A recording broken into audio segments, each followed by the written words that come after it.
Yesterday game was horrendous, bro. I mean, it was bad. I mean, this one might be one for the ages, bro. I can't even lie. The referees just exposed their hand so bad, bro. I mean, they just didn't care no more. They didn't care. The world was watching how bad the cause was.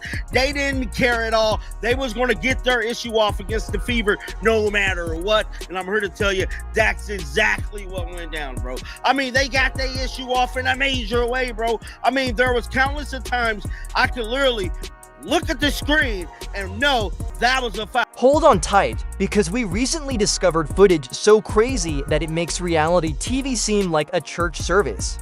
What if I told you that the true MVP of the WNBA isn't a player, but a referee with a personal grudge and a whistle hotter than a jalapeno? You won't believe what this referee did. And yes, it's all on tape. Let's get right into it. Caitlin Clark wasn't just fouled, she was robbed. The receipts are messier than a toddler's spaghetti night. So lads, today the referees gave the report on the situation, and it's even worse. It's even worse than I imagined, and it was pretty grim. Like, it was a pretty grim overall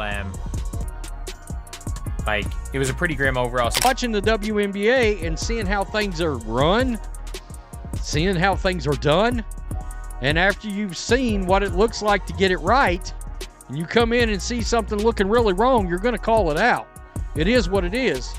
You're going to be critical of players. If they do something shady or classless, you're going to call that out. And the whistle blows once more, not for a foul or a travel, but apparently for being Caitlin Clark because, let's face it, at this point, the WNBA referees have changed from being officials to chaotic gremlins with whistles, and the game is not basketball, but rather a poorly written soap opera where the officials moonlight as cartoon villains somewhere between the missed calls, phantom fouls, and oops, I guess I missed that punch to the face. I wanted to share with you guys an article that I found that honestly gives us so much insight into the WNBA referees, how they are hired, how much they make, and there's one section that really stood out to me, and they break down essentially why they are making the calls that they make, and they also talk about the influx of new fans flooding to the WNBA. They talk about Caitlin Clark a little bit. This article to me was really telling. It actually came out in January, but it was published by SB Nation, and it's entitled How WNBA Referees Are Scouted, Trained, and Held Accountable.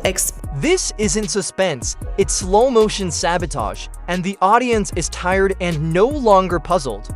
It's like watching a cooking show where the judges randomly unplug the oven mid-bake and blame the contestant, and Caitlin Clark is the contestant, getting sabotaged, smiling politely as her three-tier cake melts into floor soup.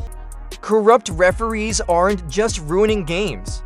They're actively stealing the fun from a league that should be attracting more viewers hoping for competitive action, rather than refereed improv theater. I mean, you would think with what they say coming into the season, Kathy was made it her business to let them know that, referees is going to be getting assessed for this next season and make sure they're making the right, proper calls.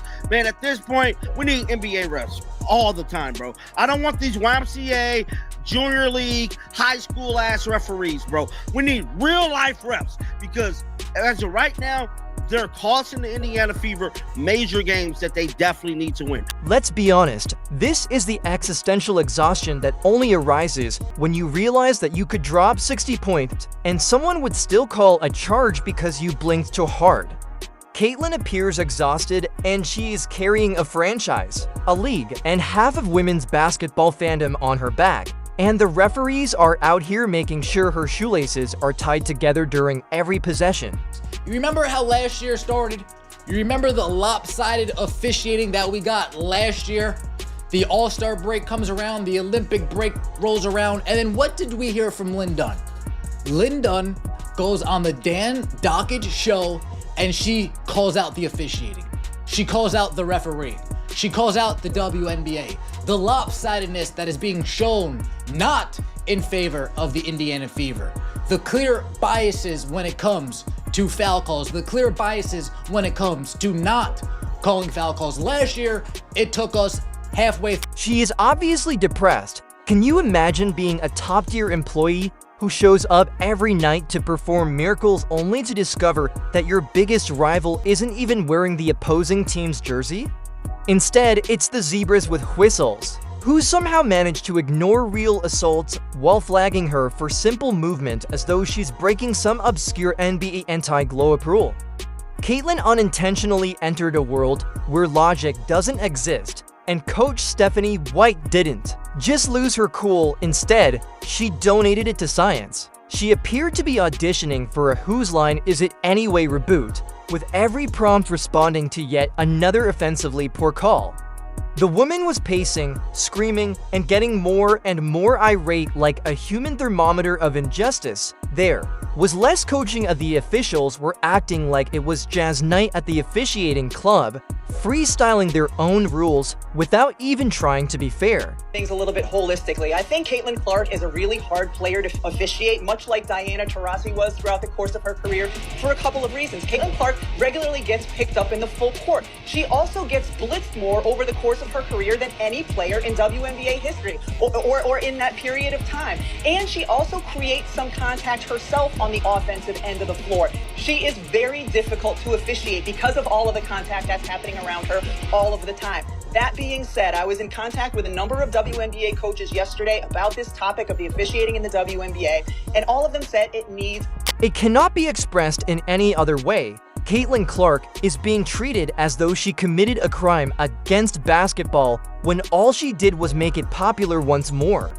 The WNBA wanted visibility, so great, congrats, you got it now. The referees are squinting into the spotlight like vampires caught in the sun, panicking under the weight of actual attention. They didn't expect fans, replays, or anyone to start asking questions, and Twitter has slow-motion breakdowns of every flop-flop denial and logically defying the whistle, and somehow it keeps getting worse. Caitlyn goes for a fast break, and then she makes a clean steel whoops violation, breathing too aggressively in the key technical foul, while the opposing team is reenacting a UFC promo and receiving nothing but high fives. It seems as though the referees became perplexed and believed that the WNBA was a book of choose-your-own-adventure, where Callan consistently ends up in detention regardless of which page you turned. It's not just about bad calls, it's also about the psychological warfare of it all, with the rookie girl playing with the poise of an experienced player and the target on her back the size of Iowa. Off by sharing that the officiating in the WNBA became as hot button of an issue as any. Heated debates surrounding the league's physicality dominated the headlines, particularly when Indiana Fever star rookie Caitlin Clark was subject to several intentional fouls. Now, they also brought up Game 5 of the WNBA Finals. We actually made a whole video about that as well because there were some suspect calls at the end of that game, and a lot of people felt like the WNBA Finals were actually Coach White's sideline performances are becoming more legendary than the games themselves. If reason came with red-faced yelling and clipboard throwing intensity, you could almost hear her inner monologue screaming, "Are you serious?" every 2 minutes. It's amazing that she hasn't been mic'd up and given her own post-game therapy show, and it's hard to blame her. Instead of celebrating her, we're watching slow-motion clips of her getting blindsided while the referees give their best impression of a statue. It's absurd, as if we live in a parody universe where mediocrity gets a standing ovation and talent is punished. Here, it took us 4 games for Stephanie White to say, "I've had enough." It's taken 4 games for Stephanie White to say, "You know what? I've had absolute enough. Game 1, okay. Game 2, okay. Game 3, all right." But today was the last straw when it came for Stephanie White. The New York Liberty get to the free throw line 32 times. The Indiana Fever this season have a discrepancy minus 31 when it comes to free throws. That doesn't seem right. Because that's how it feels. Fans are noticing that the stands are louder, the alcohol is longer, and the internet is exploding with receipts. If anything, the game appears to have been rigged by a group of inebriated interns who believe that consistency is optional. If that sounds harsh, that's good because it should be. This isn't just about Caitlyn. It's about what happens when you bring real star power into a system that isn't designed to handle it. Referees are clinging to their power like it's the last piece of pizza, blowing calls with the assurance of people who have never had their decisions reviewed in high definition by 5 million viewers. These referees weren't just bad, they were Olympic level bad. For example, did you borrow your rule book from a coloring book?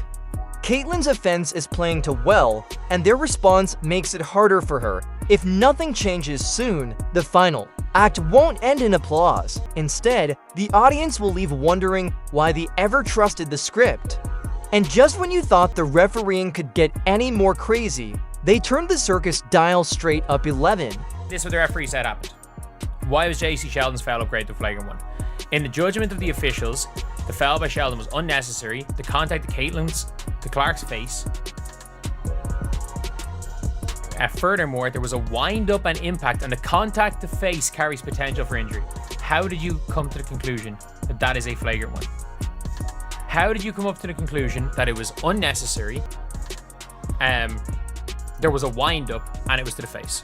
The three of them that is a flagrant 2. By definition, you've described a flagrant 2. At one point, it really appeared as though the officials were disregarding everything that happened to Caitlin Clark and her colleagues' obvious interaction while picking rabbits out of a hat labeled random nonsense. Nothing Clauselin line, just hustle, and evidently simply great defense, a whole WWE suplex in the paint, although it's not a conspiracy yet. If a few more games go like this, we'll have to start looking at earpieces because there are crash tests. Dummies out there, how else do you explain this pattern of willful blindness from people who are paid to literally watch things happen?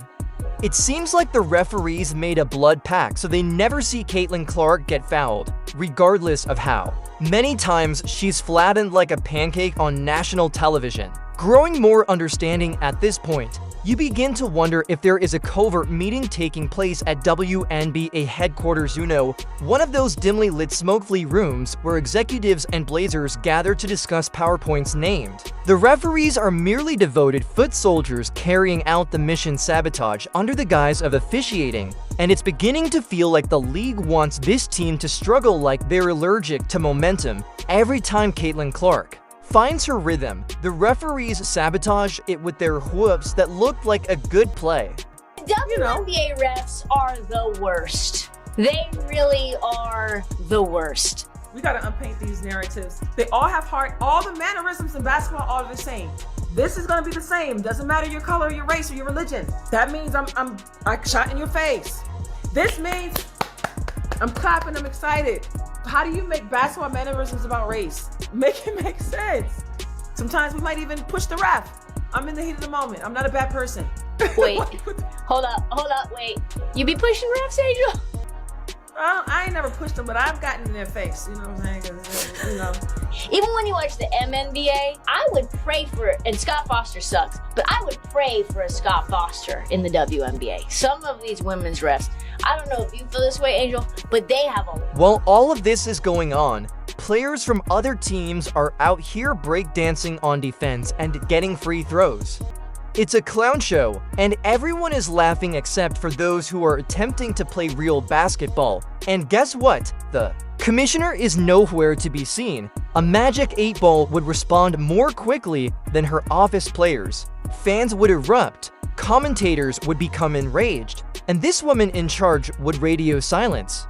You could shout into space and receive more feedback than her weekly press activity. Go ahead and try to locate a public statement from her. You'll be more successful. Seeing Bigfoot in a referee jersey, the only constant about her leadership is how consistently absent it is. Days pass, scandals pile up, dubious calls dominate headlines, and she appears to be in a coma made of apathy and beige-colored emails. You would think she was running the league from a treehouse without Wi-Fi. Penalties take her longer than a sloth with a clipboard, and she only receives fines after a week-long nap and a vision quest. She responds to basketball crises in the same way a tortoise responds to a house fire. said it before and I will say it again. The WNBA as an organization is insufferable, and you would be hard-pressed to find another organization that is as committed to self-imploding as the WNBA. There is no place in basketball for somebody to be poked in the eye, and like then they're saying Caitlin Clark is flopping. In what world is she flopping? Oh, she flailed and she fell over. For crying out loud, that girl, JC Sheldon, should have been kicked out of the game. She should have received a flagrant 2. There's no reason why you need to poke somebody. Listen, I get it. She's playing her hard. She's guarding her. It's basketball. Aside from the viewership and the recordship and the media, it's just a basketball game. I totally get that. There's no place in basketball for like that. These WNBA refs need to... At this point, you almost expect her to attend a press conference and inquire about Caitlin's team because she feels so disconnected from everything that is going on in her own league. Let's also discuss her leadership style, if you can call it that, which is characterized by the urgency of a screensaver and the charisma of a parking meter. There is no voice, no accountability, and no spine. What do we hear from the Commissioner Crickets when coaches lose their minds over blatantly? Crooked officiating, when fans demand answers, and when video of Caitlin being attacked while the referees are polishing their nails goes viral. Real-time cricket matches might as well submit incident reports. It's gotten so bad that you don't even expect her to lead anymore. You just hope she's aware that a season is approaching, that she's planning a 5-year plan that starts with her researching what basketball is, or that she's been given explicit orders not to do anything that would upset the already shaky WNBA boat. Let's call it what it is, though. She should be fired yesterday. Her job is to grow the league, protect the players, and uphold the integrity of the sport. But she's like a bad extra in a courtroom drama there, barely and constantly turning the wrong page. Since Sliced Highlights, Caitlin Clark has been the biggest thing to hit women's basketball, and your strategy is silence. Hit the like button, subscribe to WNBA Insider, and turn on notifications if you're sick of the WNBA defending shady plays while ignoring Caitlin Clark. We're holding the league responsible, not just watching the game. Remain locked in, the narrative continues.